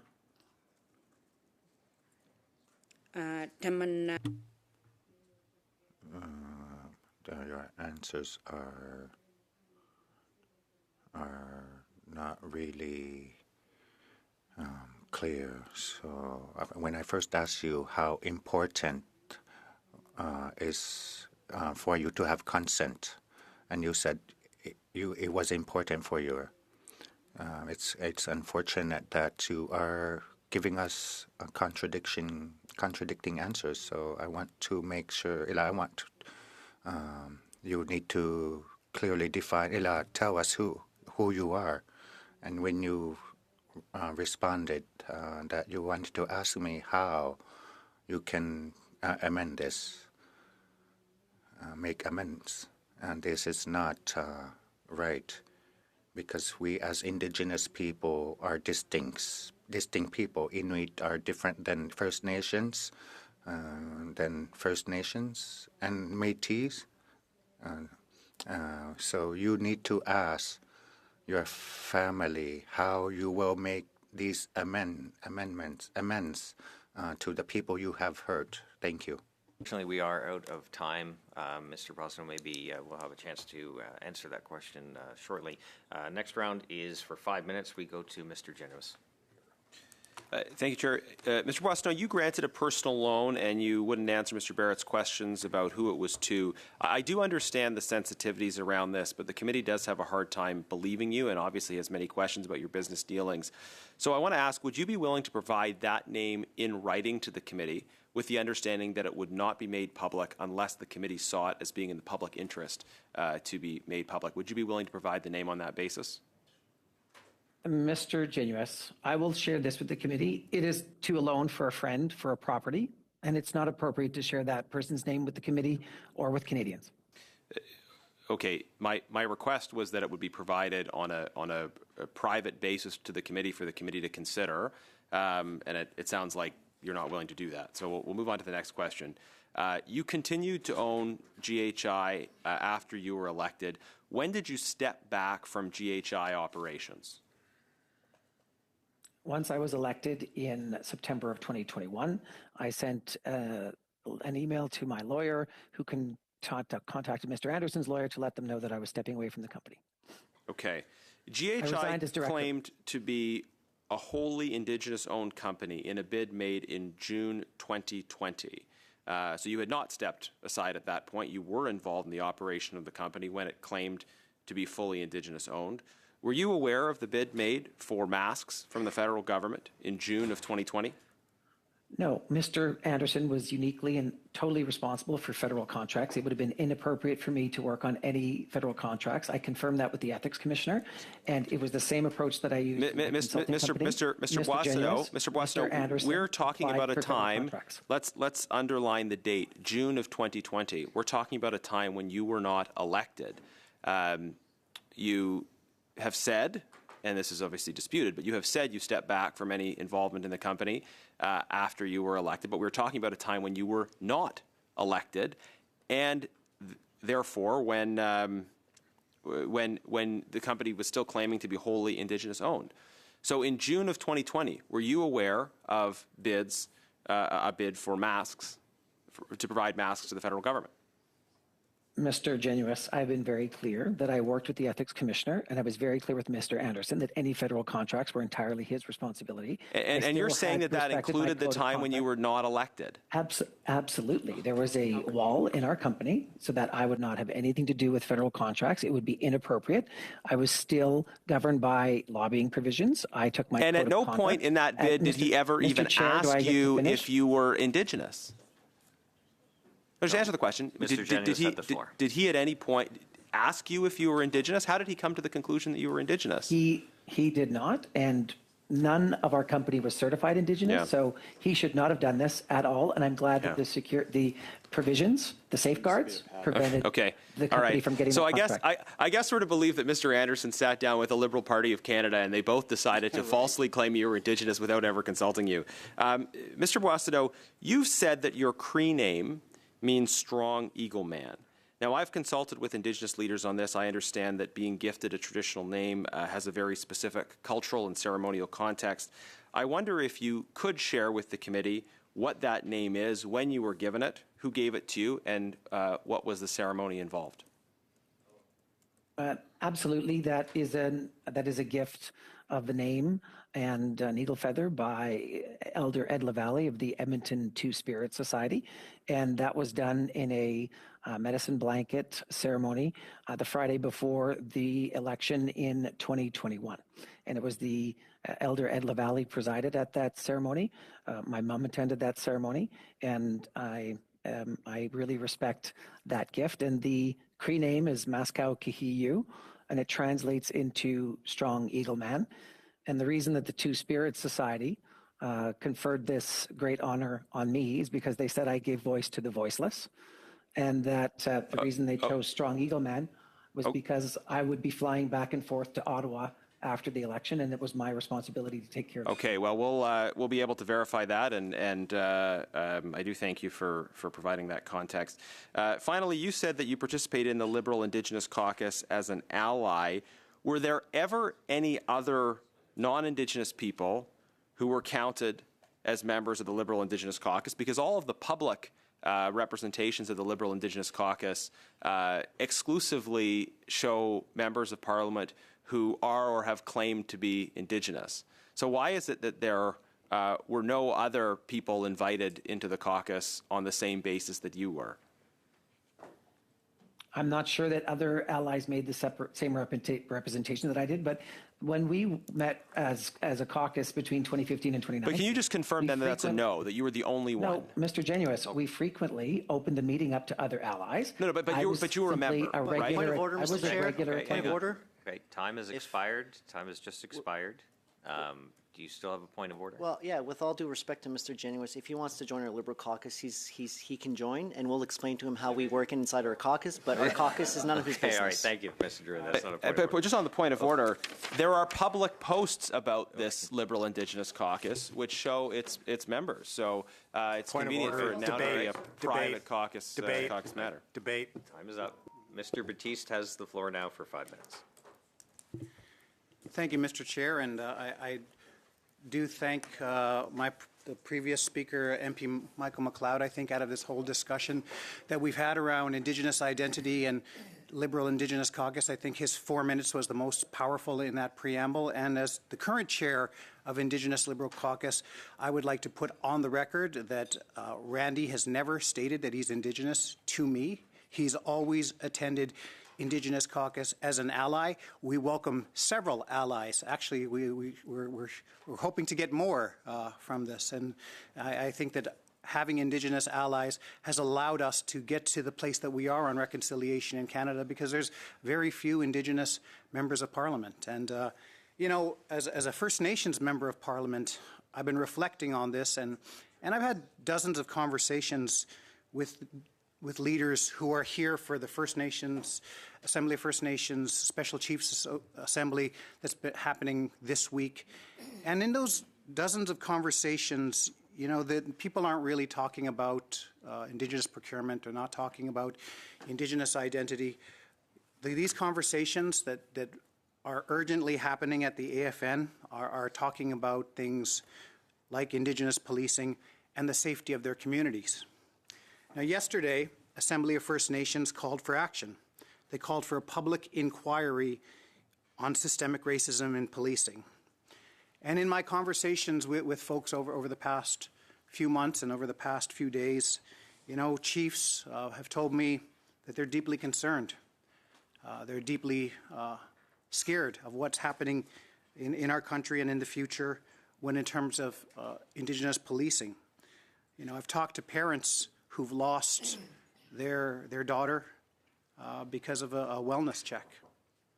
I've had community leaders like Chief Leroy from my community said that at one point we had 20 Mi'kmaq speaking Indigenous policemen in the community, and now we're down to 2. I've had folks tell me that, you know, there should never be a death in Canada for someone being checked up on for a wellness check. First Nations in Canada should not be scared of the very people that we pay to protect them. And it's during these conversations, people are asking for action. And I've asked them, what does that action mean? Does it mean funding for police as an essential service? Does it mean setting targets for how many First Nations police that we can actually achieve over the next 3 to 4 to 5 years, and saying, here's what we need in our communities? Is it, you know, figuring out ways in which we can collaborate with provincial, federal, municipal, and First Nations on policing moving forward? And, you know, I think it's incumbent on us as a committee that we look into this and talk about this. And I have tremendous respect for my colleagues and the choices that they make on which studies we put forward first. And I have tremendous respect for my colleagues on this matter, and that's why I've waited to the end. It's incumbent on me. I told the National Chief I would do this. I want to table a motion, and you've all received it beforehand. You've seen these motions. I tabled this on September 17th that talks about that in light of the tragic deaths of Indigenous Canadians in incidents with the RCMP and the urgent emergency debate that took place on Monday, September 16th, that the Standing Committees of Indigenous and Northern Affairs, immediately following the conclusion of legislation at INAN, moved to begin with the work on Indigenous policing study. And I know that this study takes precedent. I'm not asking for that. I know that what the Assembly of First Nations is asking for is a public inquiry. I'd be willing to listen to amendments on how we can improve this study. But the original study that we tabled way back in April of 2024 called for the committee to undertake a study of Indigenous policing options to ensure that Indigenous communities have essential services for public safety. The study should examine how federal, provincial, and municipal jurisdictions can work collaboratively with Indigenous governments to advance the safety of their community members. The study should also look at the obstacles and systemic racism within the justice system and examine what barriers that prevent Indigenous people from becoming law enforcement officers. And the study goes on to talk about the I know that I only have 5 minutes, but I wanted to table this now and move this, that we get to discussion on this motion, and that I would like to move that we have a discussion about whether we can do this with the remaining 5 minutes to 10 minutes that we have in this study. Okay, thank you very much, Mr. Batiste. The motion is being worked on already. I see it being typed up. We go for discussion. Mr. Melillo. Thank you, Mr. Chair. This is obviously a very important issue, and I did actually have an amendment to the original motion that Mr. Batiste moved that I hope he would be amenable to. I just have a question about the procedure of this. It was my understanding the original motion that was referred to, that was tabled April 11th, 2024, was never actually moved. So I'm not sure if this motion that now refers to the other motion that was not moved would actually be in order. Before we go any further.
Okay, thank you, Mr. Melillo. According to the clerk, the original motion was never actually moved or voted on, so you are correct.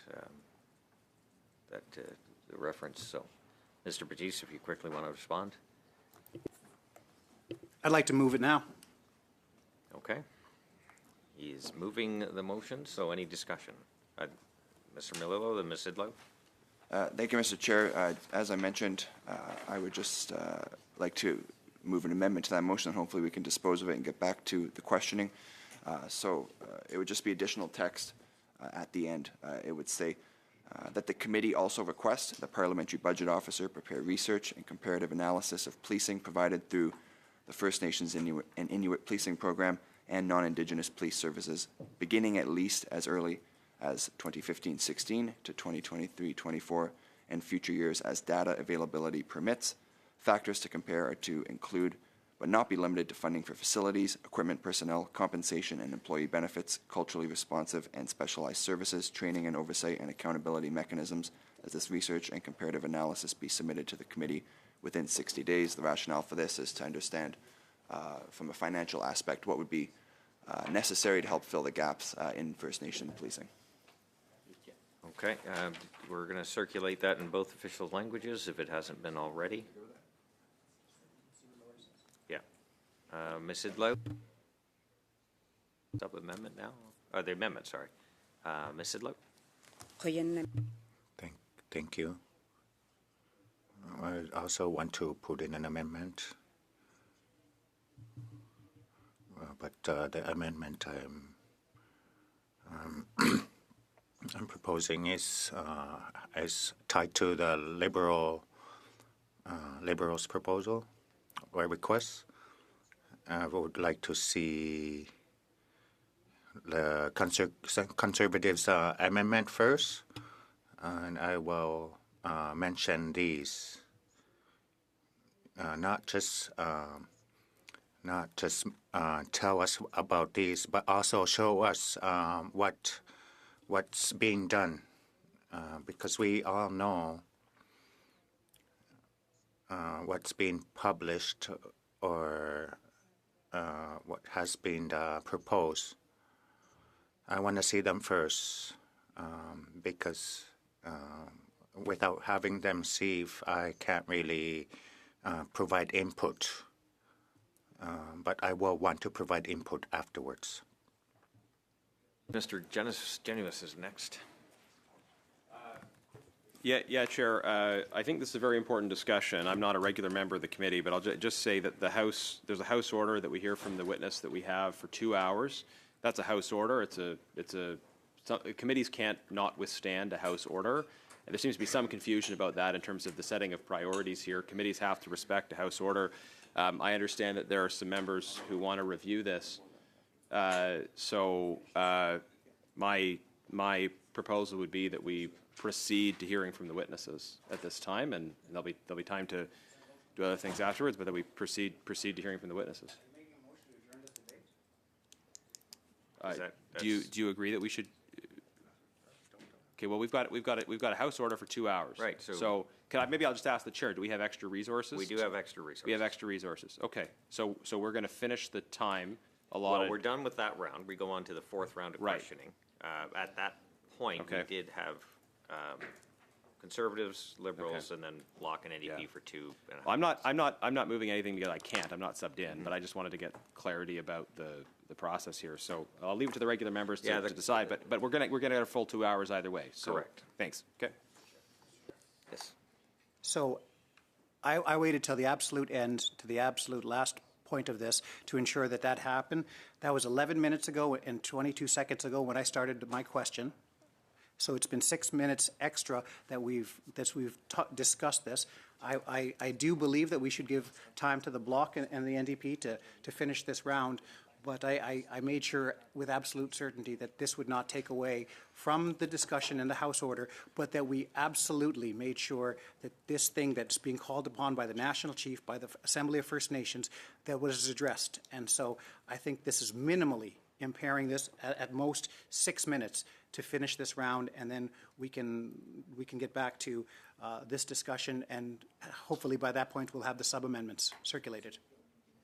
Okay, we have secured additional resources. And Mr. Carr is next up online, and then that's correct. There was time for one extra round, Mr. Carr. That's true. Two things, Mr. Chair. The first is, can you or the clerk please just confirm what time this meeting began? We did start late. I will get the exact time. 8:17. Okay. And what time did Mr. Batiste's intervention begin? You have the exact time? There was time for one more round of questioning. Okay, so why are we talking about additional resources when we will have satisfied the 2 hours that the House order put upon us? We did start late, and there were multiple disruptions, so we were right, going but to allow disruptions one more round of questioning. Disruptions or not, I mean, the committee proceedings were 2 hours. Yeah. On that point, the Liberals can't say that their repeated efforts to disrupt the testimony count to satisfy the House order. We will have 2 hours with Mr. Boissonnault in accordance with the House order, and I have no problem discussing other matters in the interim, provided that there's there's not a failure to understand what the obligations this committee has in terms of the House order. And I think you very responsibly, Chair, secured resources so that this important issue that's been raised can be discussed, and that we can also satisfy the House order at the same time.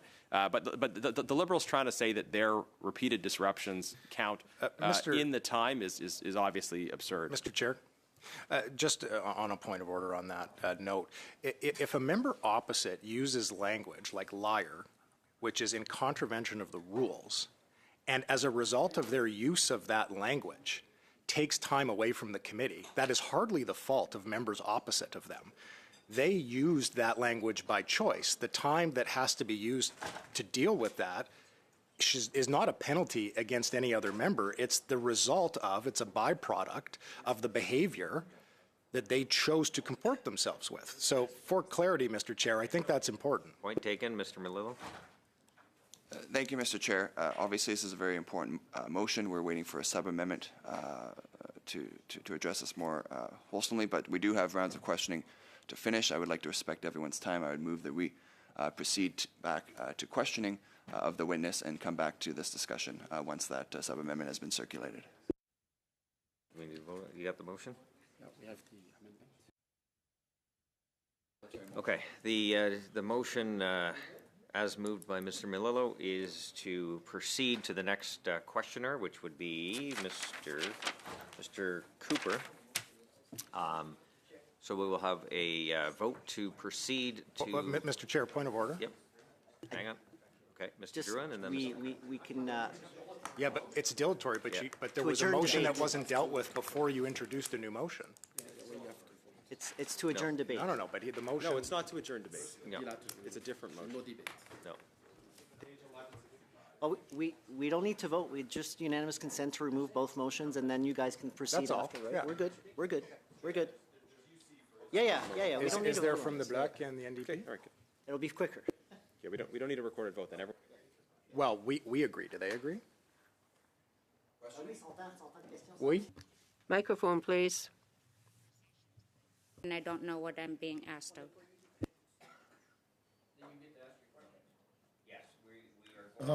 Point of order, Mr. Chair. Yes, Mr. McLeod. Mr. Chair, it's getting very difficult to follow. I'm not sure how the interpreters are doing it, but as a person that has a hearing disability, the camera is not following the speaker, which is making it even more challenging. And then there's a number of voices all coming through on my headset at the same time. So it's really difficult to keep on top of what's happening in committee.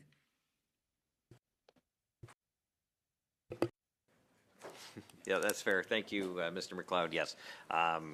There was a bit of discussion here, so I think what we're going to do, I think we've all agreed across the table to hold discussion on this until the the amendment to the motion is circulated and we have time to discuss that. But in the meantime, then proceed to the next round of questioning. That's our understanding here. Unless we missed something somewhere along the way. Well, we went through 2 full rounds, right? So that was the end of that, or That three was- rounds, essentially. Yep, and there was time for more until the motion was ended. Well, how so- much time? Well, yes. 6 minutes. If we go now, we have resources, and we can continue, we can try, if we move quickly, to at least 3 questioners, maybe 4 if we move quickly. No, but there's 2 hours, like, that doesn't add up. Well, we did start late, and then we had a number of How delays. late? So we were going to go We to started another 2 round minutes late. unless 2 minutes late. someone moves a motion to question me. We have one more round of speakers, questioners. Okay, I'd like to get back at this so we can all move along here. Mr. Cooper, you have the floor for 5 minutes. No, hold on a second, Mr. Chair. No. We're not restarting a new round. We were in agreement, if this was the end of one round, we're not restarting. It's 2 hours. We were okay with Madame Desgagnés and Madame Idlut to ask their final questions, but if they've already asked their final questions, then we're done. Just on the same point of order, Chair. Mr. Batiste moved his motion at 10 after, and this meeting is scheduled to start at 8:15, and it started late. So Mr. Druin can heckle me and say, no. We have a House order that says 2 hours. And these guys don't understand this. They keep saying, "Oh, thank you, Mr. Boissonneau, for coming to this committee." Like, there is a House order requiring this committee to hear him for 2 hours. This isn't irrelevant, Mr. Druin. This is the central point. There is a House order that we have to comply with. Behave like members of Parliament. And there is a House order for 2 hours, Yes, and and this committee behave has like to members follow of Parliament. You didn't. That's not my fault. That's your fault. Now we're getting a debate, but Mr. Genuis is right. The House order did specify 2 hours, Mrs. Lout. And we did 2 hours, Mr. Chair. I'm looking at the time. We're at 10:24. We still had another. Mrs. Idlut, did you want to on that point of order? It's not a point of order, but I have a personal appointment that I'm running late for, knowing that we were going to end at 10:15 or as close to 10:15, knowing that we only started 2 minutes later, that we've met the requirement of the motion that brought us to this debate. Given that we were only given notice of the extra resources on super last minute, I need time to look at the sub-amendment that was submitted by Eric. So there are too many things that are unknown or need clarity, and I think that we need to take the time to consider the amendment tabled by Jaime, as well as the sub-amendment and what I mentioned as the sub-amendment that I wanted to provide. So given that we need to make sure that we move forward in an effective way, I move to adjourn. Just adjourn the debate, I assume. The Well, meeting. then he has to come back for 5 minutes. Okay. Just to clarify, I move to adjourn the meeting. We have a motion to adjourn the meeting. Mr. Clerk. Ms. Gainey? Yes. Mr. Baptiste? Yes. Mr. Henley? Mr. Fragisatos? Yes. Mr. McLeod? Did you get the note? He was something? Yes. No, yeah, he sent. Hang on.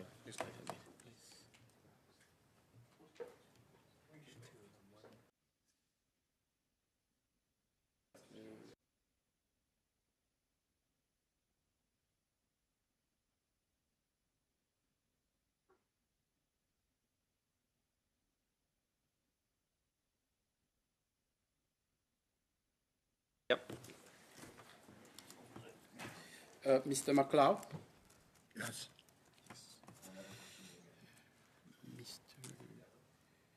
Mr. Drouin? Oui. Mr. Mello? No. Mr. Shields? No. Mr. Zimmer? Absolutely not. Miss Sinclair Desgagnés? Oui. Mrs. Laut. Anyakpunga, yes.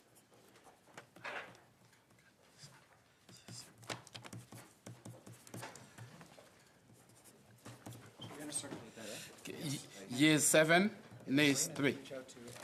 Okay, thank you very much, everyone. Thank you to our witnesses. This meeting is now adjourned.